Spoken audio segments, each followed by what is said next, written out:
Totally 105 acre campus. Cricket, football, volleyball, basketball, indoor badminton courts, gym, TT, ఇంత మంచి facilities ఉన్నాయండి క్యాంపస్లో. Okay. And Udaipur is a south part of Rajasthan. South part.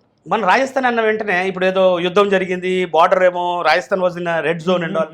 మనకి బార్డర్కి 800 కిలోమీటర్లు ఉందండి. Udaipur is a south part of Rajasthan. మ్యాప్లో చూడాలంటే కూడా సెంట్రలైజ్డ్గా లొకేట్ అయి ఉంటుంది. లెఫ్ట్ సైడ్లో మన ఇండియా మ్యాప్లో సెంట్రలైజ్డ్గా లొకేట్ అయి ఉంటుంది.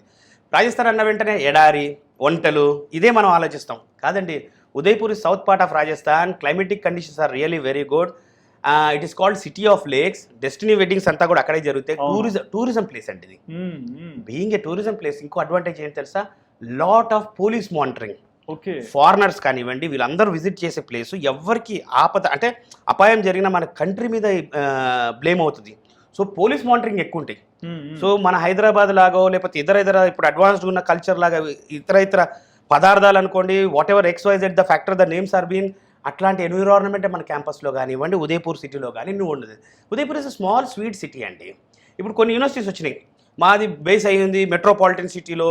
మా దగ్గర చదివితే మెట్రోపాలిటన్ నుంచి IT కంపెనీస్ వచ్చి రిక్రూట్ చేసుకుంటే చాలా చాలా తప్పండి.